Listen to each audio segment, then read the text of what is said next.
Hi everyone, happy day 3 of Week of the Young Child. It's Hat Day, so I have my hat on, of course. It's also Earth Day, so today we're going to be reading a very special book. It's one of my favorites from when I was little, and it's still one of my favorite books. Today we're going to be reading The Lorax by Dr. Seuss. On Earth Day, you're supposed to celebrate the earth and all the trees outside, so go take a walk or go play outside or even just say hi to all the trees and flowers that are growing. So we're going to read this book, but first we have a challenge for day 3 of this week. So our challenge is to make a fort with your family. So I have my sister and we're going to make a fort really quick, all right?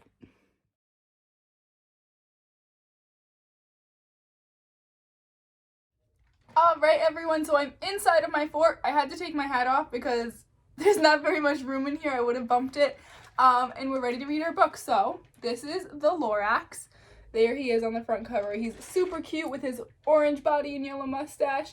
Now, this is another book by Dr. Seuss. He's the author, which means he wrote all of the words in the book, and the illustrator. So he drew all the pictures too. All right.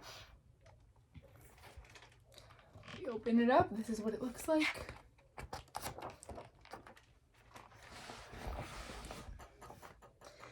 At the far end of town where the grickle grass grows, and the wind smells slow and sour when it blows, and no birds ever sing excepting old crows, in the street is the street of the lifted Lorax. Looks very lonely there. And deep in the grickle grass, some people say, if you look deep enough, you can still see today where the Lorax once stood, just as long as it could before somebody lifted the Lorax away. What was the Lorax? And why was it there? And why was it lifted and taken somewhere, from the far end of town where the grickle grass grows? The old Onceler still lives here. Ask him, he knows. So this is the tower where the Onceler lives. You won't see the Onceler. Don't knock at his door. He stays in his lurkum on top of his store. He lurks in his lurkum, cold under the roof, where he makes his own clothes out of mufford moof. Those are some silly words. And on special dank midnights in August, he peeks out of the shutters, and sometimes he speaks and tells how the Lorax was lifted away. He'll tell you, perhaps, if you're willing to pay. On the end of a rope, he lets down a tin pail, and you have to toss in 15 cents in a nail in the shell of a great-great-great-grandfather snail.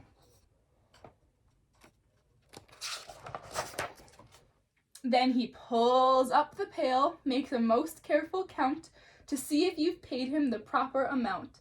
Then he hides what you paid him away in his snub, his secret strange hole in his grovelous glove. Then he grunts, I will call you by whisper-ma-phone, for the secrets I tell you are for your ears alone.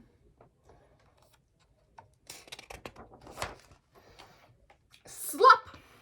Down slops the whisper-ma-phone to your ear, and the old Onceler's whispers are not very clear, since they have to come down through a snurgly hose, and he sounds as if he had smallish bees up in his nose. Now I'll tell you, he says, with his teeth sounding gray, how the Lorax got lifted and taken away. It all started way back, such a long time back.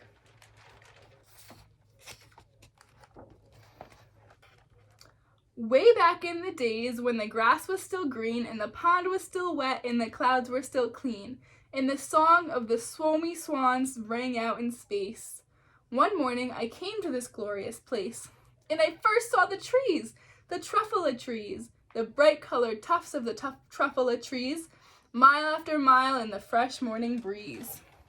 Do you guys see how colorful it is? These are the truffula trees. They come in all different colors, like pink and yellow and orange and purple, and there's a green one.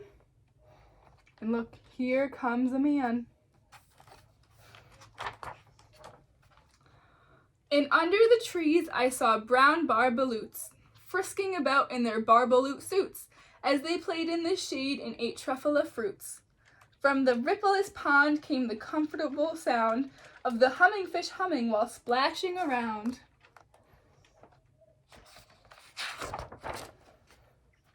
But those trees, those truffula trees. All my life I'd been searching for trees such as these. The touch of their tufts was much softer than silk, and they had the sweet smell of fresh butterfly milk. I felt a great leaping of joy in my heart. I knew just what I'd do. I unloaded my cart. Looks like he's gonna make himself at home in the truffula forest. In no time at all, I had built a small shop. Then I chopped down a truffula tree with one chop. And with great skillful skill and with great speedy speed, I took the soft tuft and I knitted a thneed. A thneed? Have you guys ever heard of a thneed? I haven't. What do you think that might mean? The instant I'd finished, I heard a gazump. I looked. I saw something pop out of the stump of the tree I'd chopped down. It was sort of a man. Describe him? That's hard. I don't know if I can. He was shortish and oldish and brownish and mossy, and he spoke with a voice that was sharpish and bossy. That's the man from the front cover. That must be the Lorax. Mister, he said with a sawdusty sneeze, I am the Lorax. I speak for the trees. I speak for the trees have no tongues. And I'm asking you, sir, at the top of my lungs. He was very upset as he shouted and puffed, What's that thing you've made out of my truffula tuft? He is not very happy that the Onceler cut down a tree.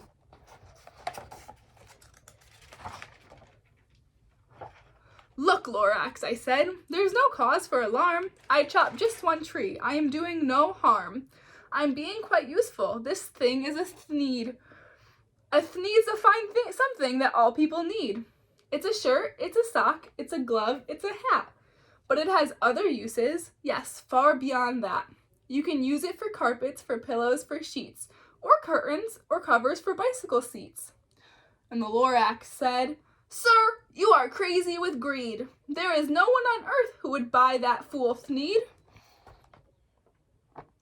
Do you guys agree with the Lorax? Do you think anyone's gonna buy that thneed? But the very next minute, I proved he was wrong. For just at that minute, a chap came along, and he thought that the thneed I had knitted was great. He happily bought it for $3.98. And I laughed at the Lorax. You poor, stupid guy. You never can tell what some people will buy. There goes the man. He bought the first thneed ever. I repeat, cried the Lorax, I speak for the trees. I'm busy, I told him. Shut up, if you please. That is not very nice words. The Onceler is not being very nice to the Lorax. I rushed across the room and in no time at all built a radio phone. I put in a quick call. I called all my brothers and uncles and aunts and I said, listen here. Here's a wonderful chance for the whole Onceler family to get mighty rich. Get over here fast. Take the road to North Nitch. Turn left at Wee Hawken, sharp right at South Stitch. How do you think the Lorax is going to feel when all of the Onceler's family shows up in his truffula forest? I don't think he's going to be very happy. And in no time at all, in the factory I built, the whole Onceler family was working full tilt. We were all knitting thneeds just as busy as bees to the sound of the chopping of truffula trees. Look at that, they're cutting down all of the trees. There's the Lorax. How do you think he's feeling? Then, oh baby, oh, how my business did grow. Now, chopping one tree at a time was too slow. So I quickly invented my super axe hacker, which whacked off 4 truffula trees at one smacker. We were making thneeds 4 times as fast as before. And that Lorax, he didn't show up anymore. But the next week he knocked on my new office door. He snapped, I'm the Lorax who speaks for the trees, which you seem to be chopping as fast as you please. But I'm also in charge of the brown barbaloots who played in the shade in their barbaloot suits and happily lived eating truffula fruits. Now, thanks to your hacking my trees to the ground, there's not enough truffula fruit to go round. And my poor barbaloots are all getting the crummies because they have gas and no food in their tummies. Look at how sad those barbaloot bears look. There's no more food for them to eat because all the truffula trees are getting chopped down. What do you think the Onceler is going to say? Do you think he cares about the barbaloots? They loved living here, but I can't let them stay. They'll have to find food, and I hope that they may. Good luck, boys, he cried, and he sent them away. They were off to go find a new home, somewhere where there was plenty of truffula fruits. I, the Onceler, felt sad as I watched them all go. But business is business, and business must grow, regardless of crummies and tummies, you know. The Lorax was right. The Onceler is being very greedy. He does not care about the barbaloots. He doesn't care that he's taking away all their food. Oh man, do you see this big factory that the Onceler has built? Do you see all the smoke going into the air? That is no good for the forest and the air and all the animals that live there. I meant no harm, I most truly did not, but I had to go grow bigger, so bigger I got. I biggered my factory, I biggered my roads, I biggered my wagons, I biggered the loads of the thneeds that I shipped out. I was shipping them forth to the south, to the east, to the west, to the north. I went right on biggering, selling more thneeds, and I biggered my money, which everyone needs.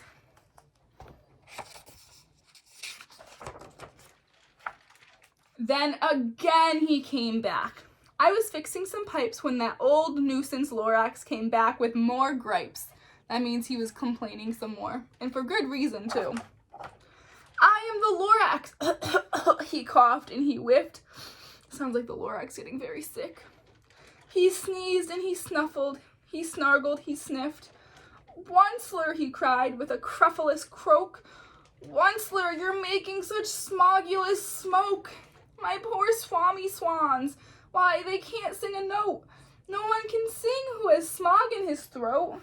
Smog is all that yucky smoke that's going into the air. And so, said the Lorax, please pardon my cough. They cannot live here, so I'm selling them off.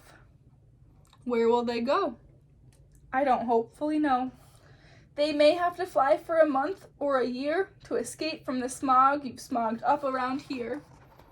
And there they go, just like the barbaloots. They have to go find a new home because the Onceler is not taking care of them and protecting the forest that they live in. What's more, snapped the Lorax. His dander was up. Let me say a few words about gluppity glup. Your machinery chugs on day and night without stop, making gluppity glup, also schloppity schlop. And what do you do with this leftover goo?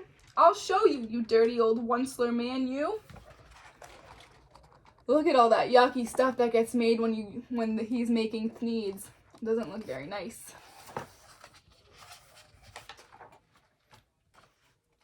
You're glumping the pond where the humming fish hummed. No more can they hum, for their gills are all gummed. So I'm sending them off. Oh, their future is dreary. They'll walk on their fins and get woefully weary in search of some water that isn't so smeary. Yeah, all those fish, they can't live in that yucky pond. It's no good for them. So they have to go somewhere else too. Man, all of these animals can't live in their home anymore. It's very sad. And then I got mad. I got terribly mad. I yelled at the Lorax. Now listen here, Dad. All you do is yap, yap, and say bad, bad, bad, bad. Well, I have my rights, sir, and I'm telling you, I intend to go on doing just what I do.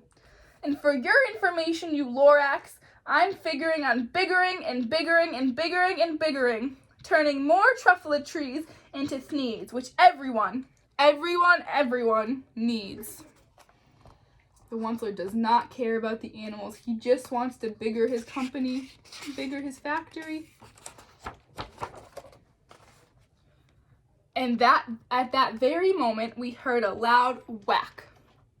From outside in the fields came a sickening smack of an axe on a tree. Then we heard the tree fall, the very last truffula tree of them all. Do you guys see the empty fields? They cut down every single truffula tree in the whole forest.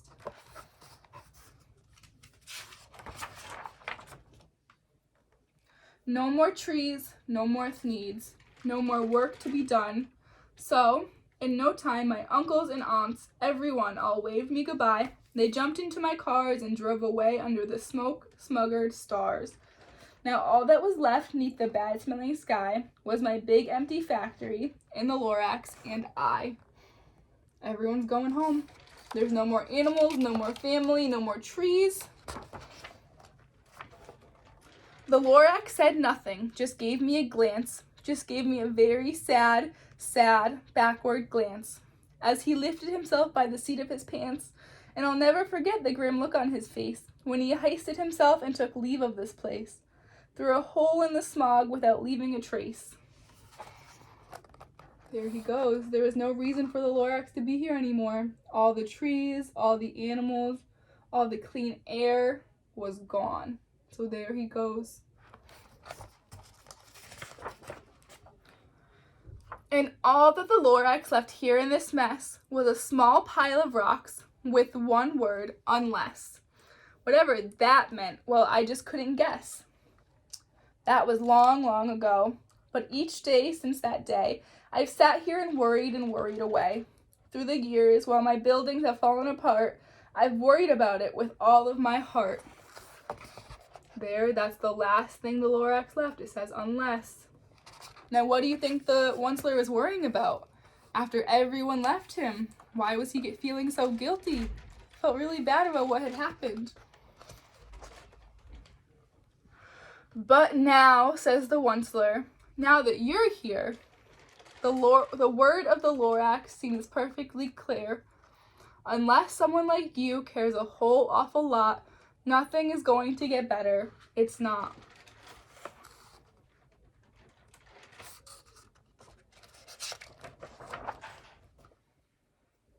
So, catch, calls the Onceler. He lets something fall. It's a truffula seed. It's the last one of all. You're in charge of the last truffula seeds, and truffula trees are what everyone needs. Plant a new truffula, treat it with care, give it clean water and feed it fresh air. Grow a forest, protect it from axes that hack, then the Lorax and all of his friends may come back. There's the seed that the Onceler threw down from his tower. And that is the end of the Lorax. Now, the Lorax is one of my favorite books ever because I think it's really important that we take care of all of the animals and all of the trees and pines and fresh air that we live in our outside, right? It's fun to play out there. It's fun to just go out there and relax and do things with our friends and family. So, since today is Earth Day, like I said before, go take a walk, go play outside. It's super nice out today, and go have fun and think about the Lorax. Take care of the trees, okay? I will see you guys tomorrow for another video. I hope you guys liked the Lorax as much as I did, and I will see you later. Bye, everyone.